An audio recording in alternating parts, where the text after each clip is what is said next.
ओम गणेशाय नमः। ओम नमः शिवाय। मैं निखिल ज्योतिष आचार्य आप सभी का मेरे चैनल पर पुनः स्वागत करता हूं। आशा करता हूं कि आप सभी स्वस्थ होंगे। महादेव की कृपा आप सभी पर सदैव बनी रहे। ये वीडियो मीन यानी कि पाइसेस के लिए अत्यंत विशेष है, क्योंकि वीडियो है 17 से 23 मार्च 2025 यानी कि आने वाले सप्ताह के साप्ताहिक राशिफल के बारे में। कैसा रहेगा आने वाला सप्ताह मीन के लिए, पाइसेस के लिए। जो मेरा साप्ताहिक राशिफल होता है वो प्रमुखतः चंद्रमा और उनकी गति पर आधारित होता है।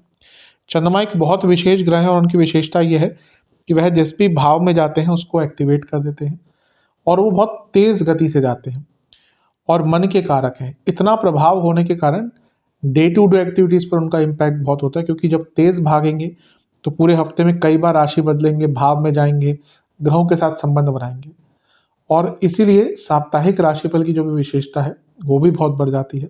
समझने के लिए इस चीज़ को कि कैसा जाएगा हफ्ता, ग्रहों का क्या प्रभाव रहेगा, इम्पैक्ट रहेगा, क्या संभाविता अच्छा हो सकता है, बुरा हो सकता है, इन सभी चीज़ों को समझने के लिए साप्ताहिक राशिफल अति विशेष होता है। यदि आपकी लग्न राशि या चंद्र राशि मीन है यानी कि पाइसेस है, दोनों ही गाइडेंस के लिए इस राशिफल को देख सकते हैं। जहाँ से आपको ज़्यादा सूट करता है, लेट करता है, वहाँ से इसको ऑब्जर्व कीजिए। व्यक्तिगत तौर पे मेरा मानना है कि लग्न राशि से देखेंगे तो अच्छा है। इनकेस नहीं पता तो आप अपनी चंद्र राशि से भी इसको देख सकते हैं। बस टेक्निकली अलग अलग राशिफल नहीं बन सकते। शुरू करते हैं। चंद्रमा आपके अष्टम भाव यानी कि तुला में रहेंगे या आ जाएंगे 17 मार्च को सुबह के 3 बजे और 19 मार्च दिन के 2 बजे तक यहीं पर रहेंगे। चंद्रमा का अष्टम में जाना कोई बहुत अच्छा नहीं माना जाता। अब वो लक्ष्मी स्थान के स्वामी हैं और अष्टम में आ रहे हैं और यहाँ से धन स्थान को देख रहे हैं। ये क्लासिक एग्जाम्पल है कि धन प्राप्ति का योग बनेगा और अचानक से धन प्राप्ति के नए मौके, धन प्राप्ति के नई उम्मीदें आपको दिखेंगी। ये बहुत अच्छी एक चीज़ है। चंद्रमा अष्टम में जब जाते हैं तो व्यक्ति को कुछ नया समझने का भी मौका मिलता है। केमद्रुम योग लेकिन बना हुआ है और पूरे हफ्ते ही रहेगा। इसी कारण से अष्टम के चंद्रमा थोड़ा सा नेगेटिव प्रभाव देंगे। धन प्राप्ति आदि ठीक है, लेकिन मन बहुत अशांत, बहुत विचलित। अभी एक ग्रहण खत्म हुआ है, दूसरे ग्रहण की तरफ जा रहे हैं। यहाँ पे नीच अभिलाषी हो गए, केमद्रुम योग हो गया, अष्टम में चले गए और रही सही कसर किसने पूरी कर दी? स्वयं लग्नेश ने, गुरु ने, क्योंकि गुरु से छठे में है तो शकट योग बन गया। तो कुछ कार्य जो विलंब हो रहे हैं ना या विलंबित हो रहे हैं वो बहुत फ्रस्ट्रेट करेंगे।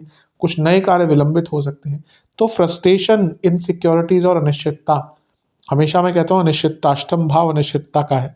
तो एक बहुत अनिश्चितता, बहुत अनसर्टेनिटी कई चीज़ों को लेकर मन में रहेंगी और जब भी हम अनसर्टेन होते हैं तो हम परेशान होते हैं और हम गलत काम करने की, गलतियाँ करने की संभावना हमारी बढ़ जाती है।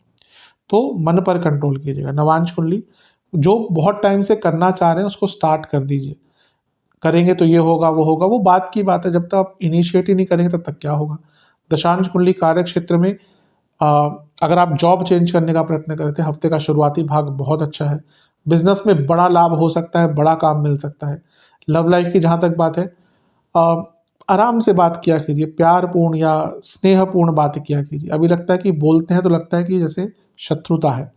वैवाहिक जीवन, अपने मन की बातों को अपने लाइफ पार्टनर से शेयर कीजिए, उसकी अनिवार्यता बहुत दिख रही है। स्टूडेंट्स, बहुत कुछ और अच्छा आप कर सकते हैं, बस एक ही दिक्कत है कि आप एक रिदम में नहीं आ पाते और ये तो द्विस्वभाव वाले लोगों की प्रॉब्लम होती है।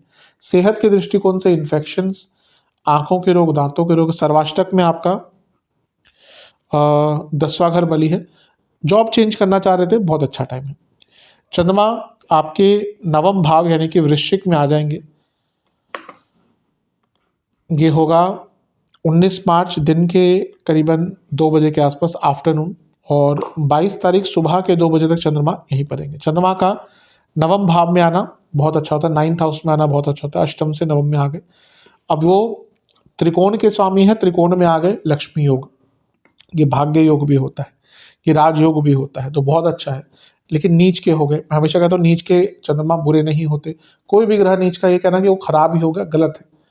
पैसा इसमें बहुत आएगा। लक्ष्मी स्थान में चंद्रमा अलग तरीके से पैसा कमाएंगे। जो नॉर्मल तरीके से हटके पैसा कमाते हैं उनके लिए बहुत अच्छा है। नई नई चीज़ें सीख पाएंगे। मन बहुत भागेगा पैसा कमाने के लिए, या फिर आइडियाज़ बहुत आएंगे। लेकिन फिर से केमद्रुम योग है और नीच के चंद्रमा है, तो अपने से बड़ों से जब बात करें, अथॉरिटीज़ से बात करें, किसी ऐसे व्यक्ति से बात करें जो पावरफुल है, अपने पिताजी से बात करें तो बहुत सौम्यतापूर्ण रखें अपने व्यवहार को। अदरवाइज ठीक है, हाँ ओवर थिंकिंग तो हद से ज़्यादा होने वाली है, लेकिन यहाँ पे चंद्रमा नवम में है तो वो ओवर थिंकिंग कुछ अच्छा देकर जा सकती है। गुरु से केंद्र में हो गए तो एक गजकेसरी योग हो गया, और गुरु की दृष्टि भी पड़ गई, और गुरु लग्नेश है तो ये भी कहीं ना कहीं बहुत हद तक बचाने की कोशिश करेंगे। कुछ अलग करना है तो हफ्ते का अंतिम भाग उसके लिए अच्छा है, कुछ बड़ा स्टेप लेना है, कुछ बड़ा ट्रांसफॉर्म करना है, हफ्ते का मध्य भाग, सॉरी अंतिम नहीं, मध्य भाग बहुत अच्छा है। नवांश कुंडली बता रही है कि अपनी बातों में सौम्यता रखिएगा। दशांश कुंडली कार्य क्षेत्र में अगर ट्रांसफर आदि चाह रहे थे तो अच्छा टाइम है, अच्छा काम कर पाएंगे, ठीक है समय। बिजनेस ऐसा लग रहा है कि आपको एक नई सोच की आवश्यकता है और उस सोच को इम्प्लीमेंट करने के लिए, स्टार्ट करने के लिए अच्छा टाइम है। लव लाइफ, आपको बिलीफ बढ़ाना पड़ेगा, एक दूसरे में विश्वास की कमी हो रही है। वैवाहिक जीवन, एक दूसरे को और समझिए, एक दूसरे को जानिए, भले ही 2 साल हो या 20 साल हो चुके हो साथ में, अभी भी लग रहा है कि देखिए समय के साथ व्यक्ति बदलता है तो उस बदलाव को भी समझना पड़ता है। स्टूडेंट्स, आपको और बहुत कुछ अच्छा करना है, अभी आप बहुत सीमित सोच के साथ आगे बढ़ रहे हैं जो आपके लिए अच्छा नहीं है। जहाँ तक सेहत की बात है, आपको इन्फेक्शंस, जोड़ों का दर्द, इन्फ्लेमेशन, इंडाइजेशन सब कुछ तंग कर सकता है। 22 तारीख सुबह के करीबन 2 बजे चंद्रमा आ जाएंगे आपके नवम भाव में यानी कि धनु में, और सप्ताह के अंत तक चंद्रमा यहीं पर रहेंगे। चंद्रमा का 10वें घर में आना, धनु में आना आपके लिए अच्छा ही है, सभी के लिए 10वें घर के चंद्रमा अच्छा ही प्रभाव देते हैं। वो त्रिकोण के स्वामी हैं तो ये केंद्र त्रिकोण राजयोग बन गया, अच्छा है, प्रमोशन आदि के चांस बन जाते हैं। यहाँ से चंद्रमा चौथे घर को देख रहे हैं जहाँ पे मंगल भी बैठे हैं, मंगल खुद चौथे घर में अब मार्गी हो चुके हैं। ये चंद्र मंगल योग पहला तो धन आदि के लिए बहुत अच्छा होता है, और चौथे घर का प्रभाव, मंगल का प्रभाव, चंद्रमा का प्रभाव मंगल पर, प्रॉपर्टी खरीदने के लिए, बेचने के लिए, प्रॉपर्टी संबंधित कार्य करने के लिए, कंस्ट्रक्शन स्टार्ट करने के लिए बहुत अच्छा टाइम है, ठीक है। लेकिन मंगल का प्रभाव चंद्रमा पर, और चंद्रमा जो है वो आपके पंचमेश हैं, यानी कि गुस्सा, एग्रेशन, फ्रस्ट्रेशन थोड़ी सी ज़्यादा आपको यहाँ पे रहेगी।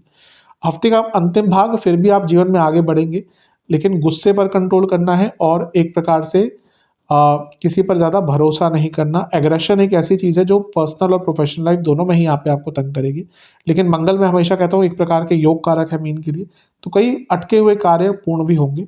दिक्कत बस यही है कि गुरु से फिर से शकट योग बन गया तो कोई बहुत महत्वपूर्ण कार्य फिर से विलंबित हो जाएगा, और वो आपके फ्रस्ट्रेशन को ऐड करेगा। इतने सारे ग्रहों के साथ केंद्र में होना भी कभी कभी चंद्रमा को विचलित करता है, और अपने मन पर कंट्रोल करना थोड़ा मुश्किल हो जाता है। नवांश कुंडली बता रही है कि हर चीज पर कंट्रोल मत कीजिए, जो कर सकते हैं उसी पे ध्यान दीजिए। दशांश कुंडली कार्य क्षेत्र में कुछ नया करना चाहते हैं, कुछ चेंज लाना चाहते हैं अपने करियर में, उसके लिए हफ्ते का अंतिम भाग भी अच्छा है। दशांश बिजनेस में आगे बढ़ना पड़ेगा, जैसे मैंने कहा कि अब काम को शुरू करना पड़ेगा, इनिशिएट करना पड़ेगा, चेंजेस लाने पड़ेंगे। लव लाइफ, बहुत कुछ है जो आपसी बातचीत से ठीक हो सकता है, उस बात पर, उस कन्वर्सेशन पर आपको ध्यान देना है, वो कन्वर्सेशन करनी है मतलब कि। वैवाहिक जीवन, एक दूसरे के अच्छे पॉइंट ऑफ व्यू को समझने की कोशिश कीजिए, बहुत चीज़ें सरल हो जाएंगी। स्टूडेंट्स, आपका मन नहीं है कहीं ना कहीं, आप पूरे मन से तैयारी नहीं करते, इसलिए पीछे रह जाते हैं। जहाँ तक सेहत की बात है, आपको इन्फेक्शंस, गले के रोग, कफ रोग, बीपी, हार्ट की प्रॉब्लम अगर है तो दिक्कत बढ़ेगी। सर्वाष्टक में आपका फिर से 10वां घर बनी है, ये दिख रहा है कि पूरा हफ्ता बहुत बिजी जाने वाला है, लेकिन एक बहुत प्रोडक्टिव, बहुत अच्छा और बहुत शुभ हफ्ता एटलीस्ट भौतिक रूप से रहेगा। मानसिक दृष्टिकोण से जैसे मैंने कहा कहीं कहीं पे थोड़ी दिक्कत दिख रही है। उपाय के स्वरूप में शिव चालीसा का 2 बार पाठ कीजिएगा, और ओम नमः शिवाय का 21 बार जाप करके महादेव को बेलपत्र अर्पण कीजिएगा। आशा करता हूँ कि वीडियो काम आएगी। चैनल पर नए हैं सब्सक्राइब कीजिए, वीडियो को लाइक कीजिए। मिलता हूँ आप सभी से अगले वीडियो में, तब तक के लिए ओम नमः शिवाय।